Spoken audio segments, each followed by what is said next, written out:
Well, hello, everybody, and welcome to episode 11 of the CMA Panel Podcast, America's edition. Today, we'll be talking about upgrade management, and with Zurich on the way, it is time to start discussing this for the second time this year. With me today, I will do a brief introduction. We have Michael Kreiner from CVS Health. Go ahead. Hi, my name is Michael Kreiner. I'm a lead director of product engineering at CVS Health, CMA there, working mostly with the platform and ITOM and ITAM teams and all of the back-end processes. Okay, thank you. And we have Mike Rakvika. I always mess that one up. Is that close? Yeah, that's spot on. Oh, nice. So, Pleasure. So go ahead. hey everyone, Mike Rakvika. I'm a senior manager of customer excellence in our healthcare life sciences practice here at ServiceNow, based out of Denver, Colorado, and I work across the platform still. Oh, nice. Okay, and we have Abhishek Srivatsa. That was terrible. I'm sorry. You were close. Close. Hey everyone. So polite. Go ahead.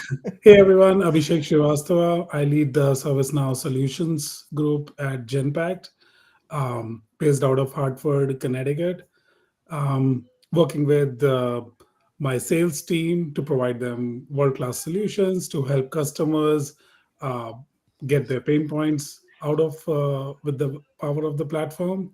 Looking forward to this upgrade discussion. Great. And Greg Mest, podcast superstar, repeat guest host. Thank you for joining us again. Abhishek's been with us a bunch too, and Mike as well. Yeah, all that good stuff. I have my own practice. I've been on my own since 2020, and started with ServiceNow back in 2010 when it was still San Diego based. So I'm still San Diego based, focused primarily on really getting my customers to get business value and therefore financial value out of the platform, focusing on what that means for them and for their investment.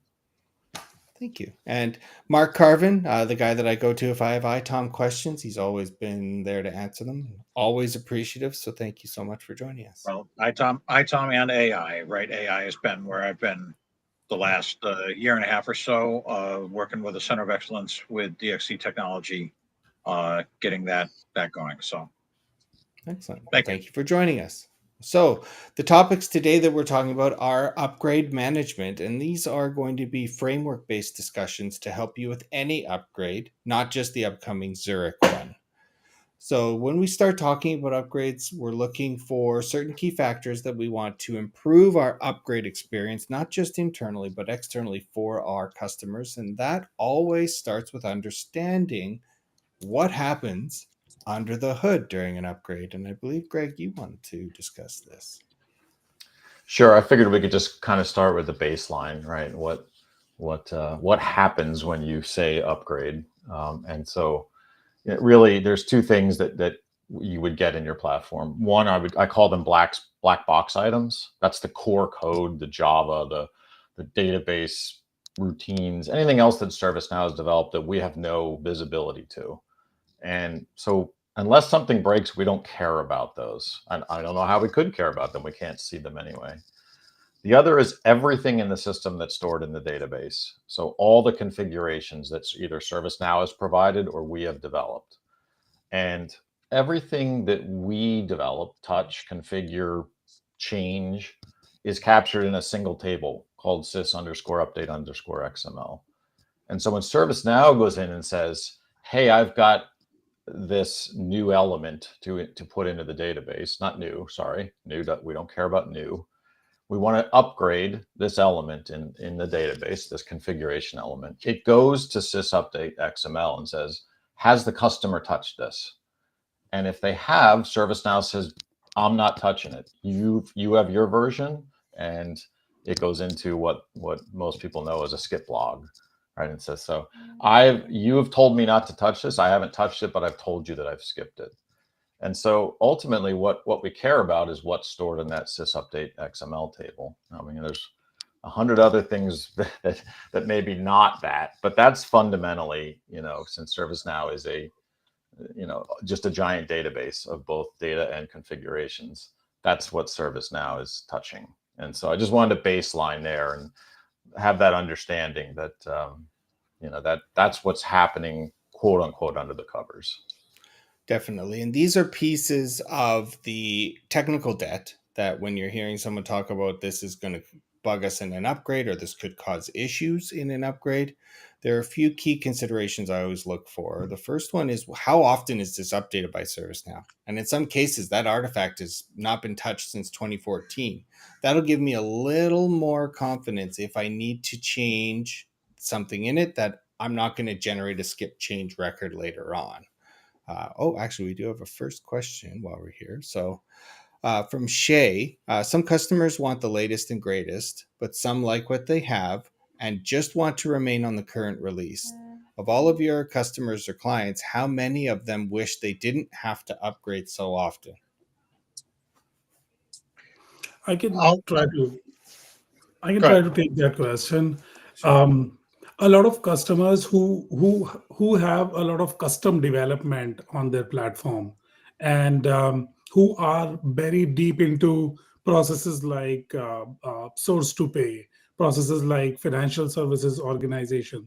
They they do not want to upgrade so often. Like ServiceNow tells us to upgrade at least once a year because we have to remain N-1. But some of these customers who are process heavy, um, in fact, a lot of my customers who are process heavy on HR or process heavy on source to pay, they do not want to upgrade so often just because of the complexity of their processes. And they do not want to spend 2 months, 3 months upgrading. First of all, planning with a partner, getting a partner hired, and then working with them. And by the time they are done, there is a new version. So, um, but that's how we have N-1 we have to live with. So that's what we have to do. But otherwise, most of these customers think like that. I That's think fair. Go I'll ahead. I'll Sorry. chime in, Abhishek. So I think like it's also based on the perspective of the customer. If they're a build shop where they take the platform and use it as a platform as a service tool, and say we're going to build all our workflows, we have a big team to maintain it, and we're going to continue doing that forward. I think they often lean to not wanting to upgrade too often because there's risk involved, right? It's risk versus reward. And then a lot of our customers, whether they're new on the platform, have gone greenfield, or have adopted the product focused mindset to say we're going to utilize the features that come out on the platform, go the opposite direction and want more upgrades, want more frequent releases. And that's actually why a lot of the applications on ServiceNow have shifted to store apps versus just being family upgrade applications. So I really think it's very much based on the customer's mindset, size of their team, and then also where their investment is. Like you said, Abhishek, in some of these workflows that are very process heavy and have been deeply ingrained in the customer, they look at cost to change versus cost to sustain. Can I ask I also I'm think, sorry. I was just No, gonna. go I was ahead, just Greg. gonna. I just wanted to ask a question for you guys. Hearing that, because I hear the same thing. And for me, if you're building your own stuff, who cares? It's upgrade negligent. It doesn't matter, right? ServiceNow has no knowledge of it and will not touch it. So is it just perception, or is there a real technical issue that these folks are running into? If you know. I think it's built on top of processes that are ingrained in out of the box applications. If we go fully custom, I think we don't face that like you're saying, Greg. But when they've taken a process and fit the product to it versus fitting their process to the product is when we find those mishaps. But also it depends on age of the customer. If they've evolved with the platform over so many years, there's just so many changes that have compounded that upgrades, even though they're not heavily customized, just have so many legacy artifacts that they still find it difficult to not have any break fixes during an upgrade. Yep, and I keep on talking about the finance and supply chain customers who have as source to pay, accounts payable, operations, and all those, which are very process heavy. Plus, at the same time, they are underway with some of their implementations because ServiceNow as a platform, it's evolving every day. So people do not want to upgrade while they are implementing something. Plus, they are also process heavy. They have implemented a lot. They have invested a lot of time, a lot of effort. They have teams working. So one of my customers even asked, what if I get exception from ServiceNow so that I upgrade at least once in 2 years? And we're starting to have a discussion with ServiceNow around it. I think one of the things too is just your overall process of that, how that upgrade goes. You talked about bringing in other companies, but kind of internally, how do we do that? How do we do those review, those skip logs for those things that do? Those customers who don't want to do the upgrade is because they have lots of skip logs. They have no formal testing structure, no ATF, automated test framework to help kind of speed this along. And it's that process that draws that out and then makes them reluctant to want to upgrade more frequently. So I think getting those customers to a point where how can we make this most efficient along the way would help kind of change that mindset in them. Sure. And that takes us to our next point of how do we plan Well, I think effectively?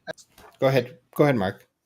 I can transition somewhat on this based on some of what Michael said, though, is part of the problem is customers don't have an idea of how much technical debt that they have, right? So to effectively plan for this, you need to make sure that you understand what that technical debt is. I also have found, to be on the positive side of this of customers wanting to upgrade frequently, because everything is application focused, because everything is so, we're upgrading and people are more used to that change. It's not as big of an issue for folks to upgrade, say, once a year as it used to be, because, hey, you know what? We've done, as architects here and all the rest of that, a better job of expressing the value to the customer of, hey, you upgrade here, you're going to get the AI control tower that's coming, you're going to get AI agents or whatever, and that's just within the last couple, three releases and all the rest of that. But I think that makes it easier for us to sell it. And it also allows us to sit there and say, look, we understand what's coming in the pipeline. We have an idea of what's going to happen. Maybe we don't need to spend 3 months developing a new tool if we understand that the upgrade is coming and it's going to give us what we want in that next version anyways. I'm going to save you money by not developing a custom solution that's going to be outdated by the time we're ready to go live with it as it is. Totally. And we've got a great comment from Paul McNamara, fellow CMA, where he's saying that moving to customization application extensions being done in scoped apps versus global does help with the upgrade ability issues that you may face. So I just wanted to say hi to Paul. Welcome. Thanks. We got to have you join as a co-host sometime soon, but thank you for that. Okay, so when we go into our next piece. I was going to say, Chris, I think you're planning for upgrade question, right? I think this actually goes really great into it. And Mike, we were kind of talking about it before we started, is building for upgradability versus building for anything else, right? I think there's a lot of global apps that maybe are legacy, but now very much with this application extension mindset. And like Greg was saying, building fully custom or extending functionality means when you upgrade, ServiceNow doesn't care about it. So I think it really starts with planning for an upgrade during build or even before build. And that includes technical planning, but also people planning, assigning ownership of applications, of testing, and all of those pieces. So a lot of it comes down to like the program approach of who's owning, testing, who's owning new functionality, who's handling OCM for anything that we are implementing or changing. And I think we make upgrading too much of a technical activity rather than more of a program activity. Definitely, that it needs to come down from technical governance and also feed in, like Mark had said earlier, into demand governance. I have done a lot of the what's coming up, and if you're going to get it in 5 months, then suddenly is it valuable to build it when we get 80% of what we're building in Zurich? And that's a scenario that I came across this summer, and he but one of the decided to not build it. Go ahead. One of the other reticences is we did this a year ago, but we didn't document the process. We don't understand what we need to go through. So it's always a scramble. And because that hasn't been established well, right, that makes people not want to do these things. So with these upgrades in mind, one of the things that I've been trying to do with my customers has been, look, we got to get this stuff down. We have to start building our repository. Build me a knowledge base, and we're just going to start slamming documents into that knowledge base so that it's there. And defining what those processes are, but that, going back to that governance point that we're trying to make here. Definitely. We do also have a comment from John Dahl, certified technical architect in the space. So thanks for joining us. He's saying that some customers only using ITSM or a few apps will not be as sensitive to upgrades as well. But customers who are maximizing or trying to maximize their ServiceNow value offers will or should consider the risks to be higher. The more exposure to the platform that it has to business processes, the higher the risk of a single upgrade causing a business impact. He's also talking about people planning or managing expectations is a big part that has been missing in many of the projects that he's seen. So how do you all feel about the people planning piece? I think that I can kind of speak from personal experience and then along with customers as well as we look to do excuse me, an upgrade here. So that people planning aspect, we have all this BAU work going on. A lot of teams are overtaxed, overworked. There's a lot of stuff going on. And then leadership says, well, ServiceNow told us we need to get on board with our N-1 or N-2. We need to upgrade or we can't do it. But they don't want to look at how does that affect to the individuals that are sitting behind the keyboard and helping and doing those activities that we require for an upgrade, doing the skip logs, reconfiguring code that may need to be done to merge into those new features. So I think making sure that you have those expectations, you plan for it. If you use an agile approach and you work in that, the safe, agile, the long-term PI planning strategy, you want to look at it ahead of time and make sure that your developers and your architecture team has that bandwidth during that upgrade period to be able to effectively review those updates.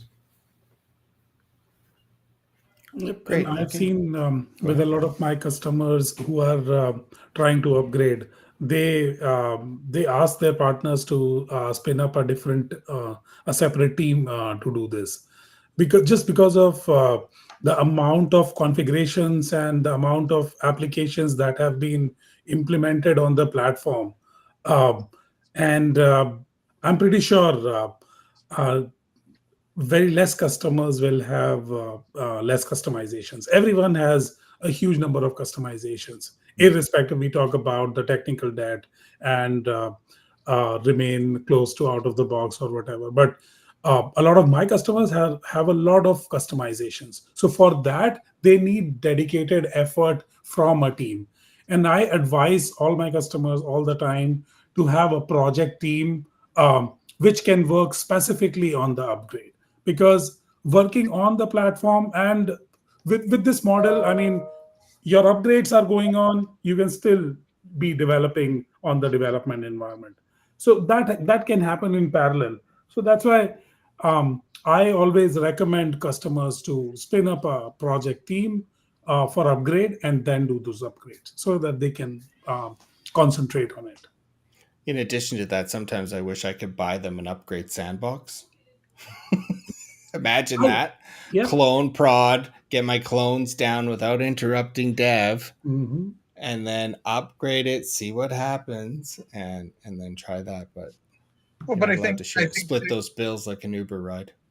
But I think to your question, right, planning for an upgrade starts at the beginning of development, right? Mm-hmm. We just went through something recently with one of our customers where we're like, oh, well, we need to pick something up or we need to do something unique with discovery, where they wanted to create a whole bunch of post-processor scripts and a whole bunch of other things.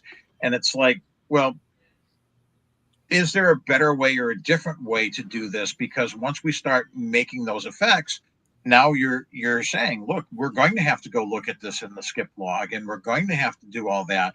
And because it's not documented well as you're going through the course of the year for this, you then wind up getting surprised toward the end.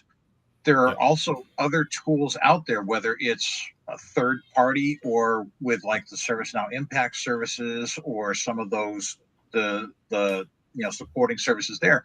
You can do instant scans.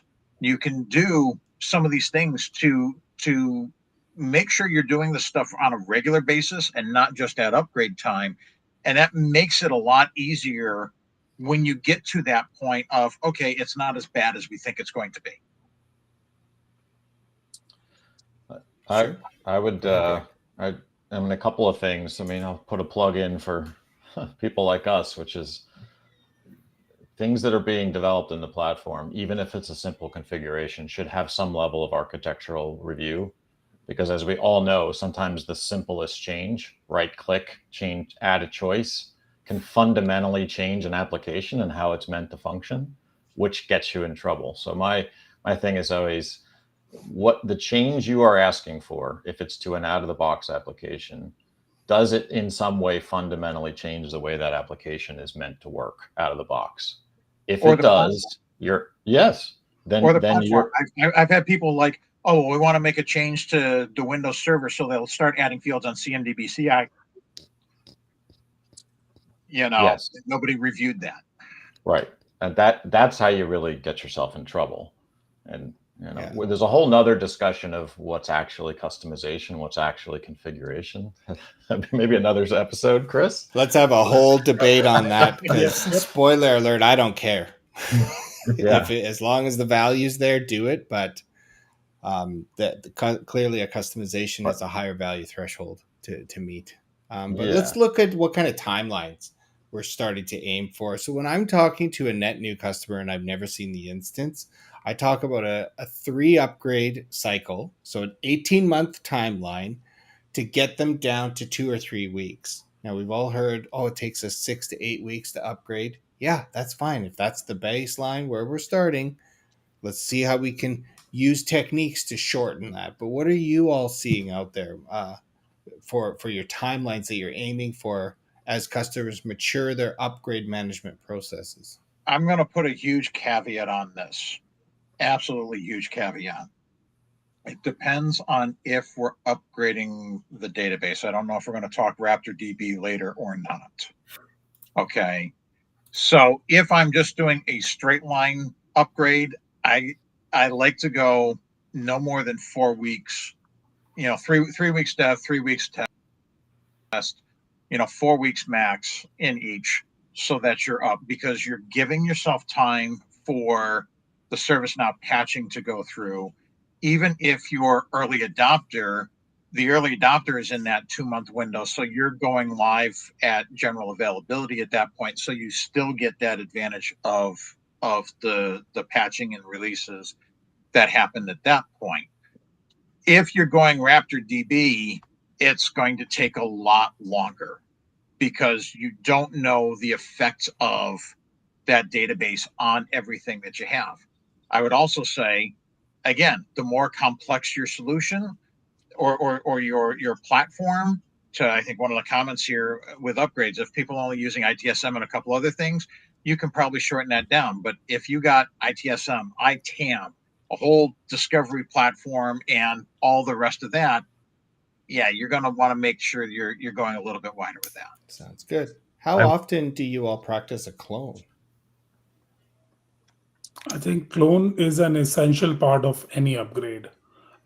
Whenever you start your upgrade process, you need to start, cloning. Like you were saying, if we get a sandbox, well and good, clone the production on the sandbox and then start cloning the other environment. But it's an important piece of any upgrade.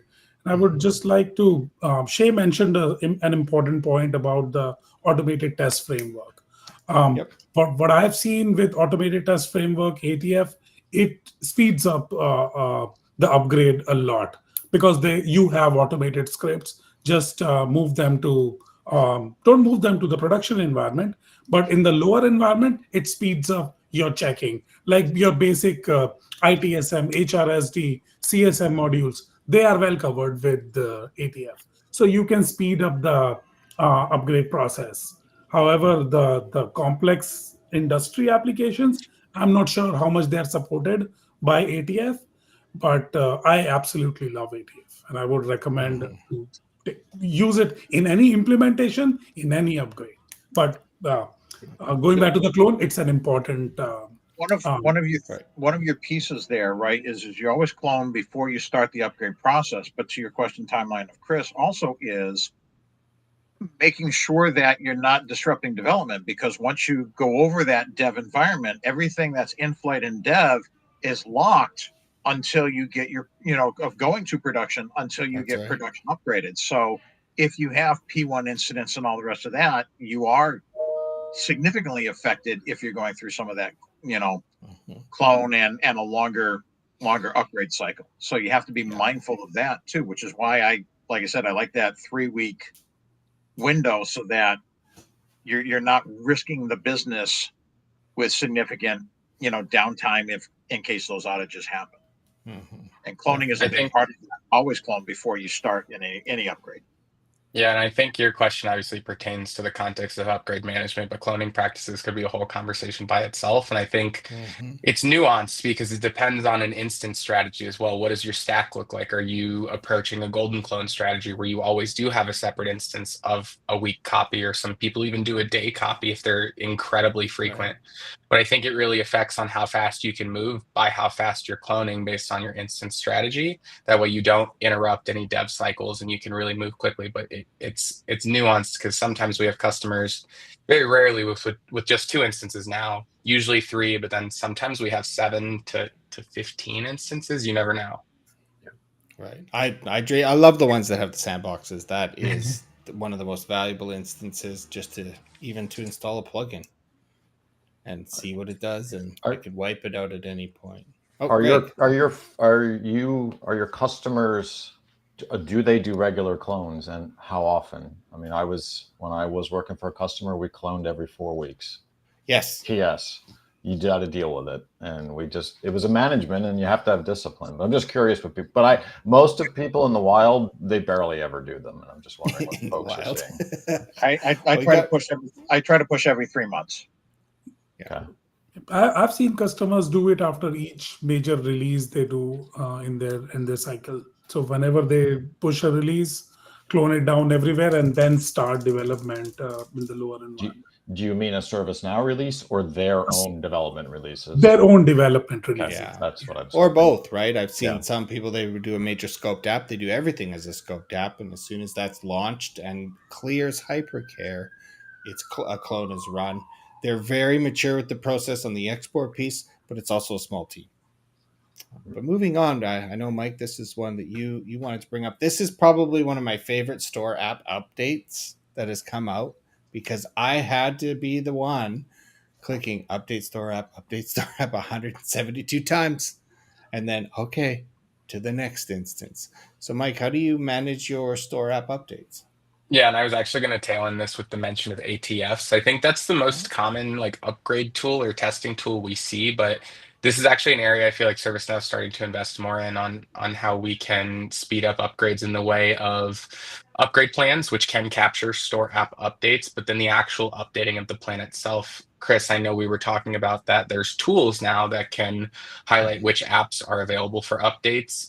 Obviously, store app updates do move to the required version for your family upgrade, but keeping up with those, I have folks who will automate upgrading every store app to their most recent release when they do a family upgrade, because some of that work and budgeting is built into the cycle of testing for their upgrade. So now they don't have to have a secondary, planning time or release time window just for store app updates. So it's nuanced. I like the idea of automation there. And then really, though, it gets down to ownership for me, because then there's testing and even skipped upgrade processing for each of those store apps itself. I saw Mark, you were going to say something. Yeah, go ahead, Mark. In conjunction with that, though, part of the problem, because a lot of the stuff you can do through the app manager and all the rest of that, the better question is, how do you make sure you're updating the entitlements when these things happen? Because I run into this a lot with Now Assist, is you go from version A to version B, and you have to go back into the store and re-entitle the instance in order to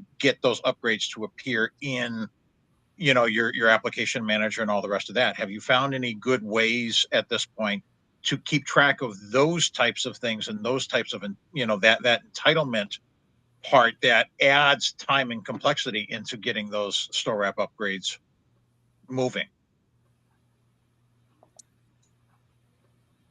Okay. So we've already talked about how we implement with upgrades in mind. Let's go back to the earlier discussion. This came up with the ATFs. So how do you handle regression testing? So I'm a big proponent of building ATFs, and here's how I do. I always struggled with the business case with it because it's very hard to say, I want you to spend 24 hours building and deploying this, and then I want to spend another 20 hours building and deploying a test for it. And then if you change it, I have to update my test, maybe. So I ask people now, how often would you regression test if you could do it at a click of a button? And how long does it take you to do manually? So let's say it takes me 24 hours to build a test, but it takes them 10 hours. I'm just making these numbers up to manually do this test and document it. When I say if I build you an ATF in 24 hours, you're printing value the third time you press the button. And we are going to press the button more likely now and more often now that it is just pressing a button before a clone, before monthly patches, all of those types of things. So that's how I like to see some of the regression testing and handle the business side of it as well. And I've seen some increased buy-in in that, because now suddenly they're like, oh, I can do a whole suite of regression testing. And I'm getting customers now asking, when they see one other team, all you need is that first team, and someone looks over the fence, what are you doing there? I'm like, oh, I want to do that now too. So how do you guys handle your regression testing? So I can, well, we can kind of talk about a little bit. It's about, as we set up those ATFs, you don't have to set up an ATF for every single scenario, right? You think you want to, Chris, you said, where's that value coming back out of that? For your large ones like change management workflows, they take forever to test all the different endpoints, all the different kind of flows through there. So building an ATF for that is really where that value is. And then for those other smaller ones that we do want to test that are important, but may not take it, the value is not there to do it. We can use those manual tests and manual test suites. And that way it's not just, that regression testing is happening instead of everybody just going to a spreadsheet and saying, yes, I sign off on ITOM, I sign off on discovery, service mapping. We actually have some, documented procedures that go through that says, here's the manual testing that we did, here's the ATF scripts, and here's the outcome along with those manual ones. So when we go to upgrade, it's consistent across each time we go to upgrade that, hey, we tested this, we verified it, whether it's manual or automatic. And it helps kind of reassure that we've covered those scenarios through that.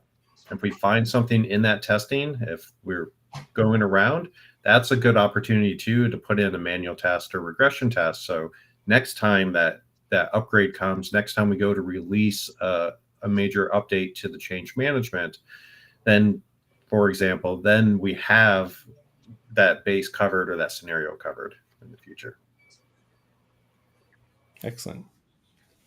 I like to go through the release notes and make sure that if there are new features that affect what we're doing, I want to match that against my tests before I have them run, because that's the part that's going to be affected the most, right? If you're not being specific and targeted, 90% of the things that they're doing regression testing on is going to be fine, but they're not looking at those release notes, so they don't know to go look for, hey, this has changed or this is different, so this is your potential impact for it. And that's, I try to do that more than anything before, letting the team start to do the test is, here's the changes, go tell me if what we're doing is affected by these changes. Fair. And I also start to look at really aligning to the baseline, because a lot of these baseline products and store apps come with pre-built ATFs that you can run. So the closer I am to that, some of those ATFs require just a couple tweaks, and then suddenly I have made minor configurations to the platform and to the ATF and delivered that outcome in a shorter timeline with less technical debt, yada yada yada. So that's yet another great business and technical reason to really push the align to baseline where possible. Okay, how do we adopt new features after the upgrade? And I know, Mike, you wanted to discuss this one. Yeah, and I think it combines a little bit with the upgrade planning process. And I think whether it's considered part of the upgrade or a fast follow, that's what I really like to consider. Is a lot of folks will upgrade just to remain version compliant without proper OCM education, enablement, and understanding and knowing what's coming. They're just moving that needle to say, I'm on a new version, but it doesn't actually mean anything for their users. And all of the value that comes out of the upgrade is adoption. So knowing what's coming, knowing what's being deprecated as well. So you can say, or should we be investing in this feature as we build, because something in the next release or 2 releases even might be getting deprecated. So I think the how is a bit more difficult, but I think advocating that the whole reason we're upgrading is to get new features as ServiceNow progresses with their product teams to build these. The value from an upgrade comes in actually adopting and knowing what we can offer to our stakeholders. Mhm. So a lot of OCM, a lot of communication, showcasing demos. Correct. Yeah, I think you're right there with that, Chris, right? It's about generating that excitement of what's coming in. As CMAs and as, our architects on the platform, product owners, as we review all those release notes, kind of what's out there, it's not just, okay, this is what's coming, great, but it's how can we, excite our customers, our consumers of the platform to really say, hey, this is something I want to do. I'm excited. I can't wait for this version to come out. What can I do to help you to get there? Right. And just generating that buzz, I think, helps with that adoption overall from these features and these upgrades. And while I've seen some of my customers who resist to upgrade every year or every 6 months, but there are some of the customers who want to stay on the latest major release just because and it has happened in the last 3 to 4 releases. Everything is happening quickly. Like 2023, Gen AI came in, then we had Agentic, and now we had this AI Control Tower, AI Agent Fabric. So all of these features, the customers who are pro AI, who want to adopt, be early adopters of AI, and want to use those features like the AI Control Tower and the AI Agent Fabric, where you can go from one platform to the other with your agents. Uh, Clients are really interested as to how they can take the ServiceNow ecosystem, blend it with some other ecosystem like Azure or Amazon. So they are really keen on exploring those new features, and for that they want to be, on the latest version. Mhm. But I think Mike said something also interesting that gets overlooked a bit too. Is I try to look at new features or new upgrades to push features that have been there for the customer that they're not using, right? How many people are still using the old school forms as opposed to using workspaces?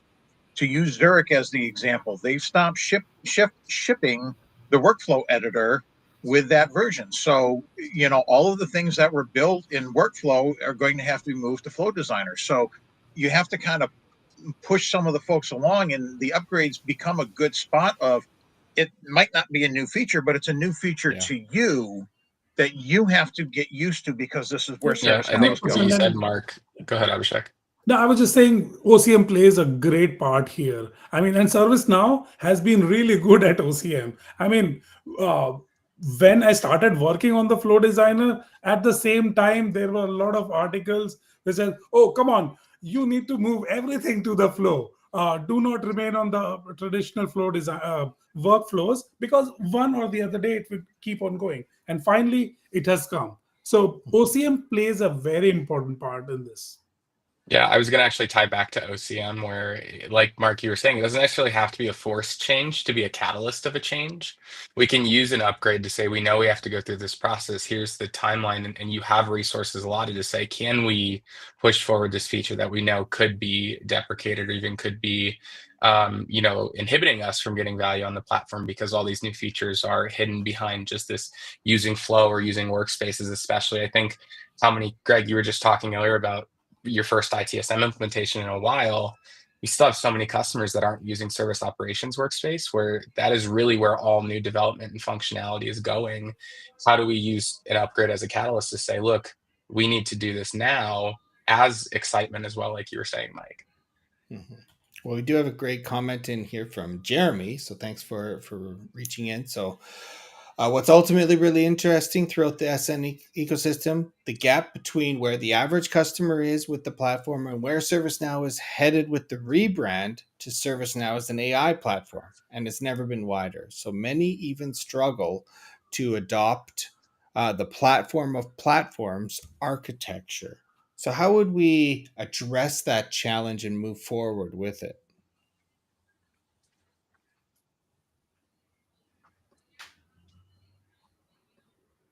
It's a tough one for sure.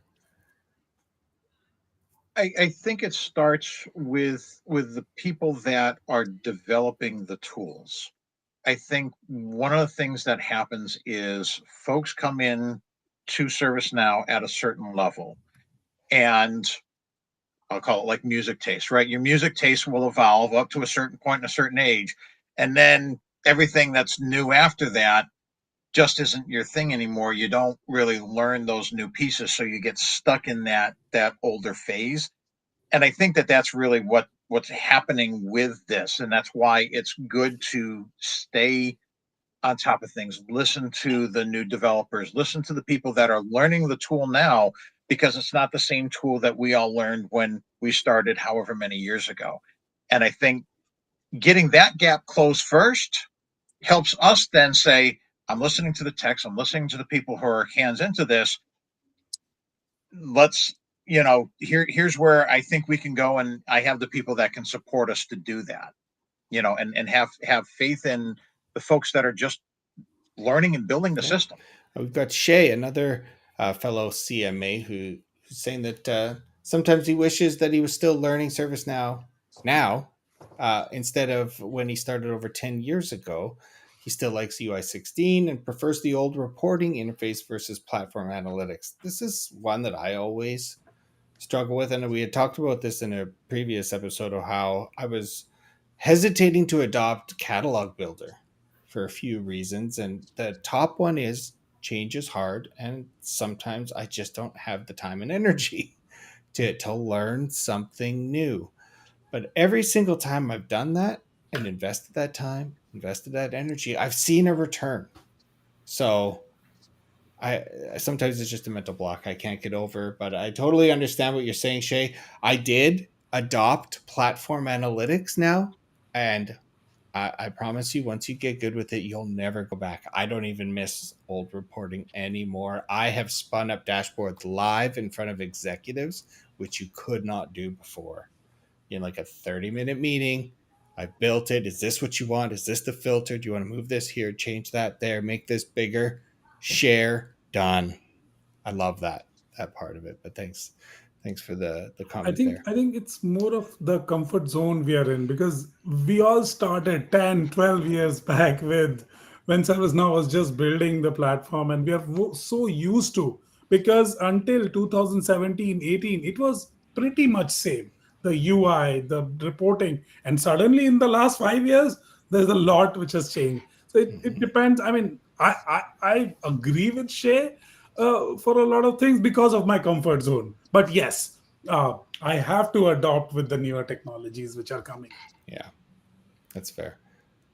But I think to what you're saying there, though, Abhishek, is to tie it back to the upgrade process, right? Back in those days, we had a lot of control over the tool. We knew the coding that we needed to do. We did all the scripting. We understood all the rest of that stuff. Where in the later versions, a lot of that stuff is now behind the scenes, it's under the hood, and your upgrades wind up getting affected by it. Where we're like, we know where that technical debt is, or we can read that code and script and whatever. And as the platform's gotten bigger, they've hidden it behind some permission walls and all the rest of that, so you can't see that code, so you're not as comfortable with it because you don't know. You used to be able to get your hands into Yeah. it, now you can't. It's nice. What to And at least into the deep platform stuff, which is affected by the what upgrade. tools are you all using to manage a ServiceNow upgrade? And nobody better say Excel. Says the guy who literally just saw that. I It's love okay if Excel. you use Excel. We're not here to 365 shame anybody. But what kind of tools are you using? I know one customer that does it in the Agile module for them. They run it and they've got a mature pattern for it to execute that almost like a playbook. But has anybody built like an upgrade playbook that they've used for a customer? Or So in my previous organization, when I was not at Genpact, we had a playbook for an upgrade, and pretty much for every customer, I did an upgrade. We just flipped the pages, did the same things, and done. You need to have a sandbox, and Chris. Coincidentally, at that point of time, I'm talking about 2017-18, they used to get a sandbox free of cost for 30 days. So pretty much there was a playbook, everything done, but now the process has evolved and we are more quicker now. that's 3 weeks, 2 weeks. I've seen customers upgrade in 2 weeks. So there's a lot of things which have changed. But yeah, I've used a lot of Excel in while upgrades, because Excel is something, again, I'm comfortable with. It's my comfort zone. Plus, you do not have the platform. You do not have the agile module where you can track all the changes, change statuses of your customizations and all. In Excel, it becomes easier sometimes when you don't have the option to use ServiceNow. So at that point of time, Excel is my best friend. Yeah, Fair and we enough. can flip the other way, I think fully so. forward looking. I have customers and even some internal teams where they're exploring dumping a lot of data, like Mark said, recording a lot of information, doing retrospectives on upgrades, and then using AI agents to build upgrade plans for them based on skipped files from the last ones, documentation that they have on customizations, to now say, here's the things that you have to worry about. Here's what could be affected. Here's new features that you might not get if you skip this, etc.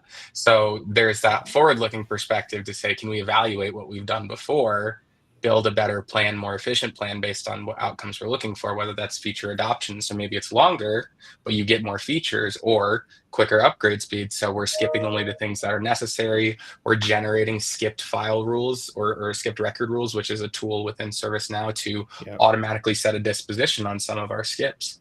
So there's that forward-looking perspective on how can we automate more of it based on the history of what we've upgraded before. Because the reality is only so much can change each time, and we're reviewing the same records often. So we should have some Yes. context on how that looks. Yeah, I definitely love that one piece I- where you can say, if this is inactive and that's the only customization I've made, process the skip change and keep it as is, because I've disabled a bunch of notifications and scripts that way. So it's been a big piece of that. I do think that a tool is necessary.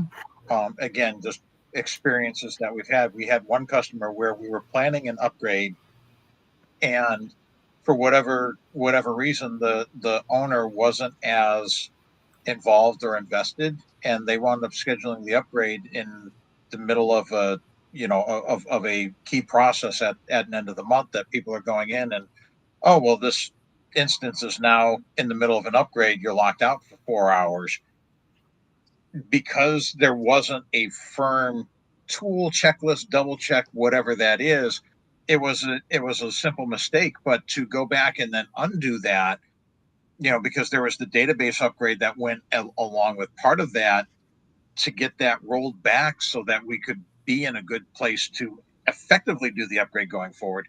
You have to have some sort Yep. And sometimes that gets the job done. So we've talked a lot about planning. How do we adopt new features? How do we test everything that we want to keep? But there's often a piece that gets dropped off, and that is, how do we manage features that are being deprecated, and how do we plan in advance for that and then incorporate that into the upgrade plan so that we're not scrambling at the last minute because we're now on platform analytics and reports are deprecated. I think the biggest thing is don't wait till the release that it's deprecated and to do something about it. I think that's part of OCM planning, getting ready for your upgrade. It's just once you know, like, start building that organization, that change to say we need to adopt this now, otherwise we're going to be paying for it in 2 releases. How are we defining deprecated? I'm just curious. Not supported or not available?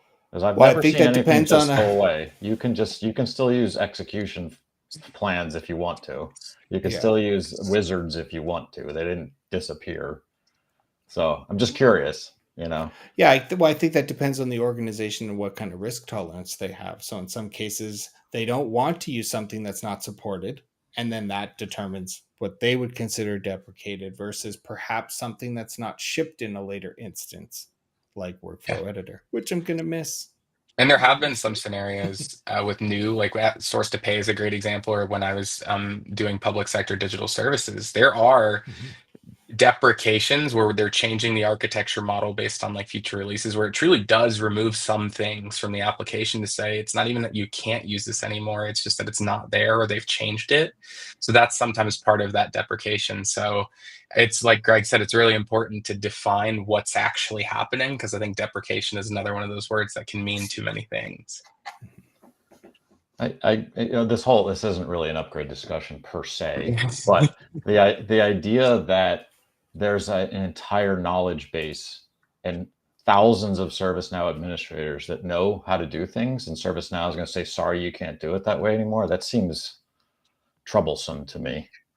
The last one that I remember for truly being deprecated really was DOM, when you could use the DOM objects a long time ago, right? But I don't know that they've done a lot since then, but there are things that do kind of change and update and all the rest of that. And it's not just an upgrade, right? They just sent out a notice on a business rule that was updated as part of a feature, but it closed a security loophole that causes issues there as well, and I think part of that it goes back to what we do as architects is we should know and understand this stuff, have a plan for those things, and have that in the roadmap that we're tackling it long before it gets there.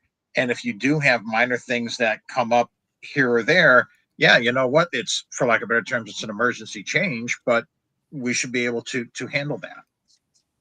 It's about investing in the platform where ServiceNow is also building their investments. If they're going to stop adding features to this certain piece of the platform, that should be one of the key considerations you're taking into account when you're deciding, when am I going to move away to it. We do have a question though from Lena about test management suite. This goes back to our regression testing discussion point, but she's asking, is there a better way to do this?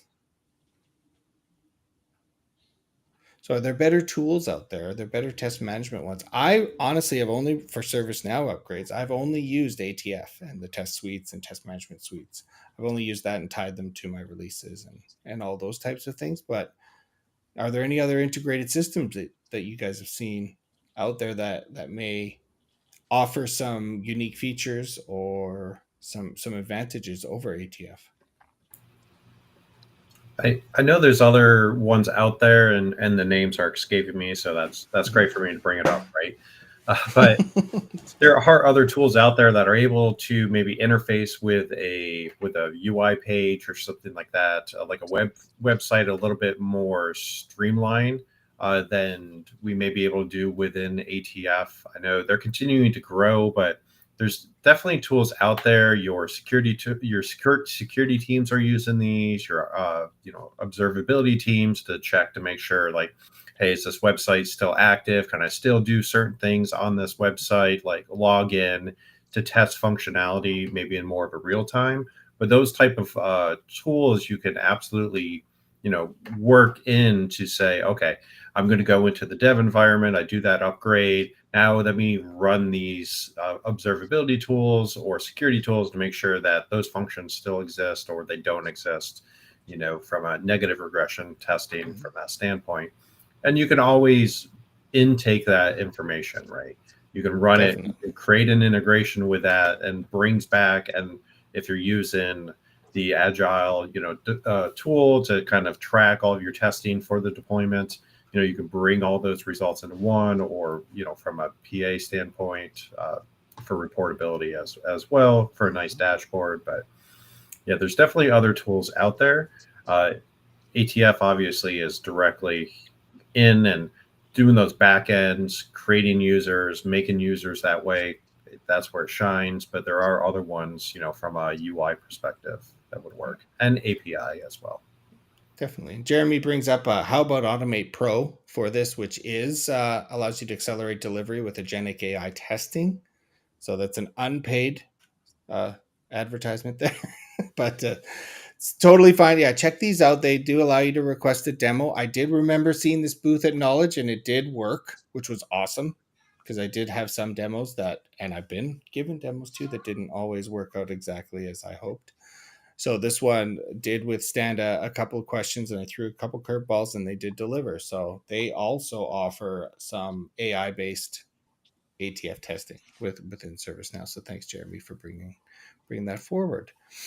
Okay, Chris, so can I come we've back talked to the deprecate? Can I come back to the deprecate question real quick? Right, is as we look at that, and I know Greg, your point was well taken before, but looking now at the Zurich release, right, is enterprise architecture is out, but it deprecates application portfolio management, cloud provisioning and governance is deprecated, and it's moving on into cloud insights and a couple of other features there.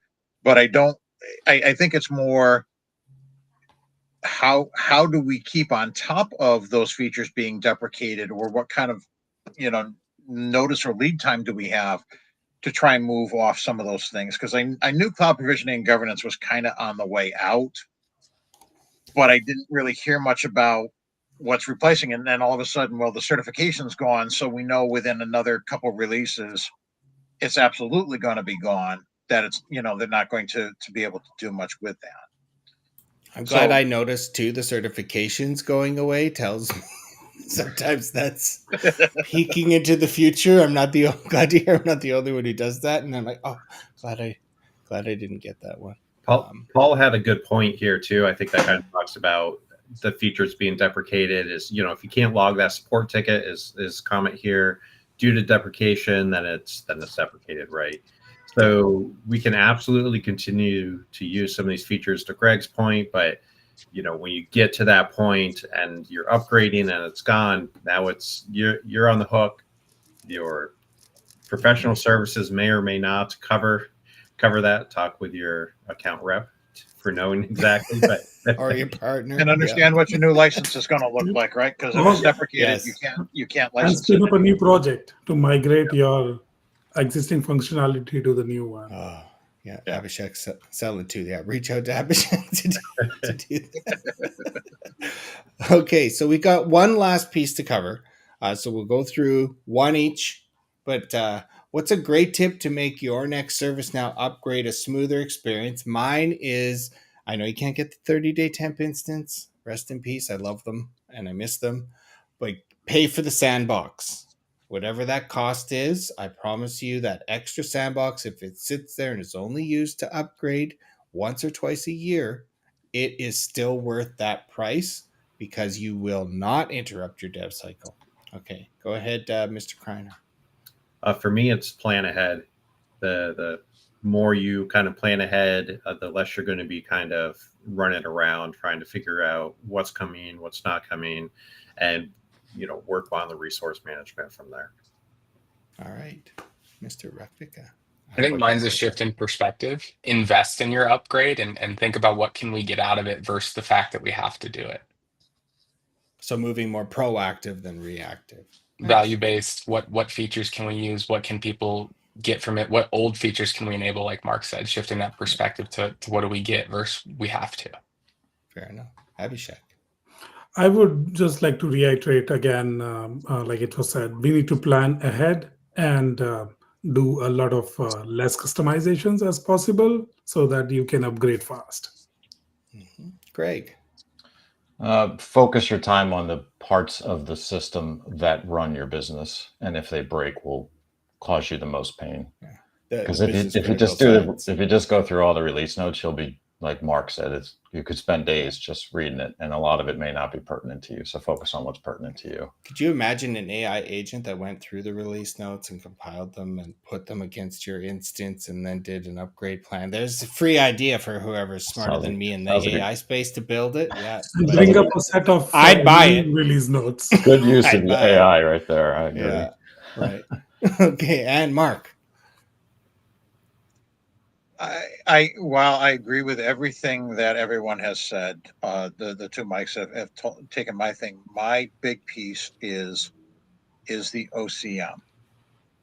Upgrade is as much a people process as it is a technical process. If you can get the technical stuff ironed out, but people are resistant to that change, it's never going to be a smooth process. If you get that OCM right and people are like, oh yeah, this is no big deal, I enjoy what I'm getting, I see the value that I'm understanding, technically all this stuff works, then people are going to be happy and they're going to want to keep those upgrades going at a regular pace, and it's going to make your life a whole lot easier. It's a people process as much as it is a technical piece. Excellent. Okay, well, thank you all for joining us, both live, and thank you to all of the lovely co-hosts for spending time with us. You'll be able to watch this on YouTube later. You can stream it on LinkedIn as well afterwards. Thank you to everybody for showing up and commenting, and we had some spirited debates and back and forth in the comments this time, so that's a first for us. So thank you as well It's for because that. Paul was there. Paul and John, right? We'll have to maybe meet at a dev meetup soon or sometime like that. But I hope everybody has a fantastic weekend. Today is Friday, September 12th.